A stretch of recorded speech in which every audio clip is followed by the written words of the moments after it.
الرحمن الرحیم الصلاۃ والسلام علیکہ یا رسول اللہ وعلی آلہ واصحابہ یا حبیب اللہ۔ سامعین گرامی، یزیدی پارٹی کے جواب میں ہم چوتھی قسط پیش کر رہے ہیں، جس میں ہم دلائل سے ثابت کر رہے ہیں کہ پوری ذریت یزیدی بمائے فضل یزیدی کے جاہل ہیں، صرف عوام کے سامنے حوا بنے ہوئے ہیں۔ دراصل یہ علمی، ایمانی اور روحانی دنیا پر سیاہ داغ ہیں۔ اولاً تو روشن یزیدی یہ بتائے کہ جب فضل یزیدی نے مقدمہ اجنبیہ اور غریبہ کی تعریفیں پوچھیں اور ہم نے الحمدللہ مدینہ منورہ سے ان کا جواب دیا، تو اس وقت تمہیں یہ علوم غیر ضروری اور بعید من الآخرت نظر نہ آئے اور نہ ہی تمہیں خلط مبحث نظر آیا۔ جب تمہیں جواب دینے کی شکت نہ ہوئی اور تمہاری جہالت آشکار ہو گئی تو رسوائی سے بچنے کے لیے تم نے یہ بہانہ گڑھا۔ علامہ امام شامی علیہ رحمت کی بیان کردہ عبارت میں تم ورثی خیانت سے کام نہ لیتے اور اگلی عبارت بھی بیان کر دیتے تو تمہاری مزید جہالت واضح ہو جاتی۔ امام شامی فرماتے ہیں والثانی المنطق وہو یبحث عن وجہ الدلیل وشروطہ ووجہ الحد وشروطہ وہما داخلان فی علم الکلام، رد المختار جلد اول صفحہ 127۔ امام فرماتے ہیں کہ فلسفہ کی 4 اقسام میں سے ایک قسم ہندسہ اور حساب ہیں، اور یہ دونوں مباح علم ہیں، اور ان سے صرف اس شخص کو روکا جائے گا جو ان علوم سے مذموم علوم کی طرف متجاوز ہو۔ اب بتاؤ کہ تم فضل یزیدی پارٹی ہندسہ اور حساب سے برے علوم کی طرف جاتے ہو کہ تعریفیں نہ بتا سکے۔ پھر فرمایا دوسرا علم منطق ہے، اور علم ہندسہ و حساب اور علم منطق دونوں علم کلام میں داخل ہیں، اور یہ دونوں علوم مباح ہیں۔ روشن یزیدی، کہاں تک تمہاری علمی یتیمی قوم کو دکھاؤں؟ تمہیں تو یہ بھی پتہ نہیں کہ جب مباح کام پر کوئی ضروری امر موقوف ہو جائے تو وہ مباح بھی ضروری ہو جاتا ہے۔ جب یہ دونوں علم کلام میں داخل ہیں تو ان کو مطلقاً غیر ضروری قرار دینا تمہاری جہالت کے سوا اور کیا ہے؟ پھر تم خیانت سے کام نہ لیتے تو خود امام شامی علیہ رحمت اس سے قبل کے صفحات میں فرما رہے ہیں اما فرض الکفایت من العلم فهو كل علم لا يستغنى عنه في قوام امور الدنيا كالطب والحساب والنحو واللغة والكلام والقراءة واسانید الاحادیث وقسمت الوصایا والمواريث، رد المختار جلد نمبر 1 صفحہ 126۔ اس فرمان سے بھی معلوم ہوا کہ نہ ہی یہ علوم مذموم اور نہ ہی مطلقاً غیر ضروری ہیں، جیسا کہ تم نے اپنی جہالت سے دھوکہ کھا کر دھوکہ دہی کی کوشش کی۔ دوسرا حوالہ جو تم نے الرسالۃ الجامعہ لوصف العلوم نافعہ سے پیش کیا ہے، وہاں بھی فضل یزیدی کی تربیت سے خیانت کی ہے اور پوری عبارت نہیں پڑھی۔ مکمل عبارت یوں ہے وَأَمَّا عُلُومُ الْفَلْسَفَةِ وَالْهَنْدَسَةِ فَبَعِيدَةٌ مِّنْ عُلُومِ الْآخِرَةِ اسْتَخْرَجَ ذَلِكَ الَّذِينَ اسْتَحَبُّوا الْحَيَاةَ الدُّنْيَا عَلَى الْآخِرَةِ وَكَذَا علم الشعر والانصاب۔ اسی عبارت میں جس طرح علوم فلسفہ اور ہندسہ کو علوم آخرت سے بعید قرار دیا گیا، اسی طرح علم شعر اور علم الانصاب کو بھی آخرت سے بعید قرار دیا گیا۔ اگر تجھ یزیدی کا استدلال درست مانا جائے کہ علوم ہندسہ مطلقاً علوم آخرت سے بعید ہیں، تو علم الشعر اور علم الانصاب بھی تمہارے نزدیک مطلقاً علوم آخرت سے بعید قرار پائیں گے، جبکہ صحیح مسلم کتاب الفضائل میں حضرت حسان رضی اللہ تعالیٰ عنہ کے فضائل بیان کرتے ہوئے یہ موجود ہے کہ حضرت سیدنا حسان بن ثابت رضی اللہ تعالیٰ عنہ کو نبی کریم صلی اللہ علیہ وسلم نے کفار کی حجب کے لیے بلایا اور فرمایا لا تعجل فإن ابا بکر اعلم قریش بانصابها فإن لی فیہم نسبا حتی یلخص لک نسبی، اور پھر آپ نے فرمایا ان روح القدس لا یزال یؤیدک ما نافحت عن اللہ ورسولہ۔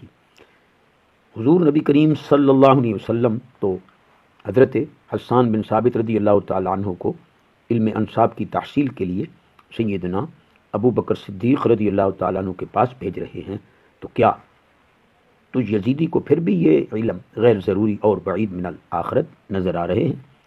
جب آپ صلی اللہ علیہ وسلم خود اشعار میں کفار کی حجب بیان کرنے کا حکم دے رہے ہیں تو کیا پھر بھی تم جاہل کے نزدیک علم شعر غیر ضروری اور بعید من الآخرت ہیں؟ کیا اسانید احادیث کی جانچ پڑتال کے لیے علم الانصاب غیر ضروری اور بعید من الآخرت ہیں؟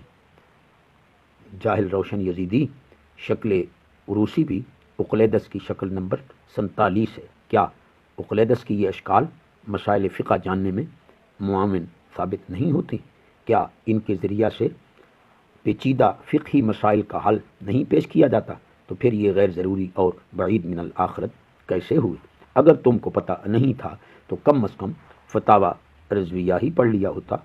جلد 2 صفحہ 287 میں ہے، اعلیٰ حضرت عظیم البرکت سے سوال ہوا کہ کنویں کا دور کتنے ہاتھ ہونا چاہیے تاکہ وہ دا در دا ہو؟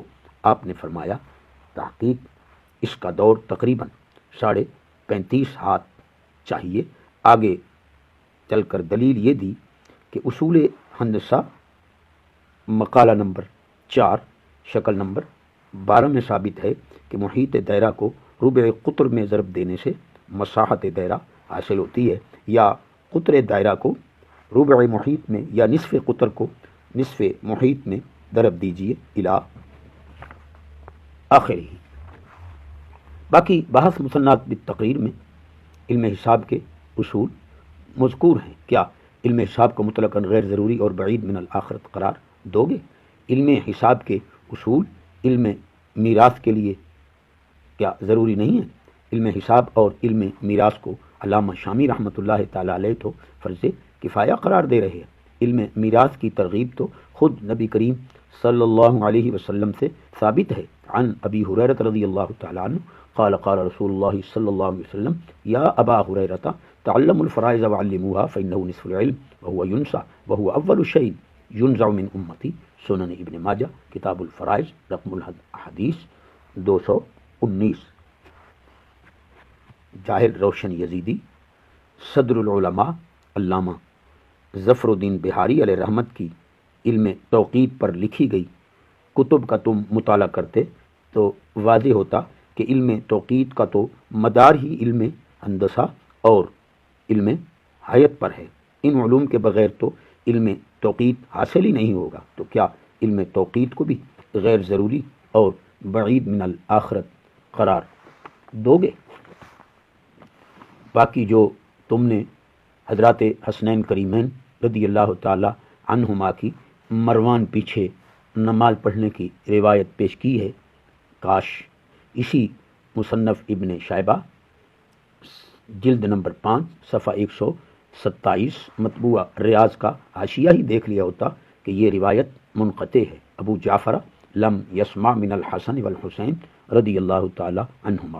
شرم تو تمہیں نہیں آتی کہ دشمنی اہل بیت میں اتنے اندھے ہو چکے ہو کہ منقطع روایت پیش کرتے ہو اور کہتے ہو کہ ہم حسینی ہیں، باقی تماچے دوسروں کی بجائے اپنے ہی منہ پر مارو۔ ابھی تو تم کہہ چکے ہو کہ تاریخی مسائل میں شاہ عبدالعزیز اور اعلی حضرت علیہ الرحمت کی تقلید بھی نہیں، اور خود علامہ محمد علی نقشبندی صاحب علیہ الرحمت کے مقلد بن گئے۔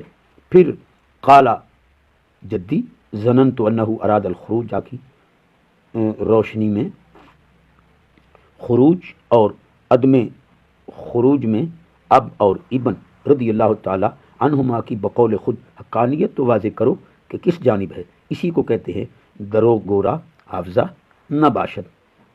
کانا تو نے ہمیں دیا اور تجھے تازی سزا مل گئی۔ تیری جرت تو صرف اتنی ہے کہ ہم نے ٹچ موبائل سے گرو جی کی توبہ یاد دلائی تو تم جواز اور عدم جواز بتائے بغیر ہی فوراً آڈیو میں آ گئے۔ کہاں گئے وہ تانے کہ تو چھپ کر بیٹھا ہے، سامنے کیوں نہیں آتا؟ اب فضل یزیدی اور تو خود چھپ گیا ہے، غیرت ہے تو چلو میں پانی لے کر ڈوب مرو۔ پہلے بقول خود تم یہودیوں کے گٹر کے کیڑے بن کر ویڈیو میں رہے۔ ہمارا شکریہ ادا کرو کہ ہم نے تمہیں اس گٹر سے نکالا اور تم نے توبہ کی۔ مرکز اہل سنت بریلی شریف سے فضل یزیدی پر لگائے گئے فتوائے کفر و ارتداد کا جواب کیوں نہیں دیتے ہو؟ لیا میں جو تم نے جھوٹ بولا وہاں کلما کا حلف کیوں نہیں دیتے ہو؟ توریہ کی تعریف تو تمہیں آتی نہیں، یبتدران کا معنی دوڑنے کا کرتے ہو۔ باقی تم نے جو کتے بھونکنے کی مثال دی ہے وہ بھی بےایمانہ مبنی بر صدق ہے کہ سندر کے کتوں کو اپنے پیر خانے پر بھونکنے میں جو مزہ آتا ہے وہ انگلینڈ میں کہاں ہے؟ رہا تمہارا فاسق و فاجر کے پیچھے نماز پڑھنے کو شیعہ سمیت تمام فقہا کا اتفاق کہنا، تو یہ بھی تمہاری اور فضل یزیدی کی جہالت کا بہت بڑا ثبوت ہے۔ چنانچہ رد المختار علد در المختار جلد نمبر 2 صفحہ 299 وَأَمَّا الْفَاسِقُ فَقَدْ عَلَّلُوا قراءة تقدیمہ بأنه لا يهتم لأمر دینہ وبأن في تقدیمہ للإمامة تعظیمہ وقد وجب علیہم اہانته شرعا ولا يخفى أنه إذا كان أعلم من غيره لا تزول العلة فإنه لا يؤمن أن يصلي بهم بغير طهارة فهو كالمبتدع تكره إمامته بكل حال بل مشى في شرح المنية على أن كراهة تقديمه كراهة تحريم لما ذكرنا قال ولذا لم تجز الصلاة خلفه اصلا عند مالك وروایة عن احمد۔ امام شامی علیہ رحمت فقہ حنفی کی معتبر کتاب غنیہ شرح المنیہ کے حوالہ سے فرما رہے ہیں کہ فاسق کے پیچھے نماز مکروہ تحریمی ہے، اور امام مالک رحمۃ اللہ تعالی علیہ کے نزدیک بھی یہی روایت ہے کہ یہ نماز بالکل جائز نہیں، اور یہی حضرت امام احمد بن حنبل سے روایت ہے۔ علامہ ابراہیم حلبی حنفی حلبی کبیر شرح منیت المصلی صفحہ 513 پر فرماتے ہیں لو قدموا فاسقا یأثمون بناء علی ان کراہۃ تقدیمہ کراہۃ تحریم لعدم اعتنائہ بامور دینہ وتساہلہ فی الاتیان بلوازمہ فلا یبعد منہ الاخلال ببعض شروط الصلاۃ وفعل ما ینافیہا بل هو الغالب بالنظر الى فسقہ ولذا لم تجز الصلاۃ خلفہ اصلا عند مالک وروایۃ عن احمد۔ اعلی حضرت فاضل بریلوی علیہ رحمت بھی فتاوی رضویہ متعدد مقامات پر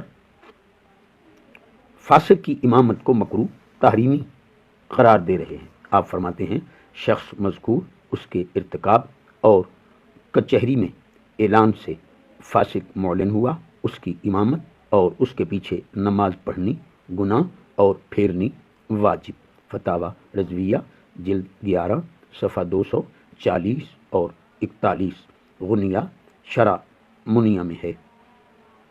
وہی روایت آگے آپ نے بھی بیان فرمائی۔ ایسے امام کو امام بنانے والے گناہ گار ہوں گے۔ مسلمانوں کو چاہیے کہ ہرگز اس کے پیچھے نماز نہ پڑھیں، اگر نا واقفی میں پڑھ لی تو اعادہ کریں۔ پھر آگے آپ نے بھی شرح منیہ کی عبارت نقل فرمائی۔ اہل سنت کا مذہب تو فاسق کے پیچھے پڑھی گئی نماز بارے مکروہ تحریمی اور واجب الاعادہ ہم نے ثابت کر دیا۔ اب بتاؤ معاذ اللہ کہنا درست ہے یا نہیں، اور تم پکے خارجی یزیدی بنے کہ نہ؟ الحمدللہ ہم نے منقولات میں بھی فضل یزیدی پارٹی بمائے فضل یزیدی اور روشن یزیدی کی جہالت دلائل سے واضح کر دی۔ اب 5ویں قسط میں ان کی معقولات میں بھی جہالت واضح کریں گے۔ عبدالحمید چشتی خانیبہ۔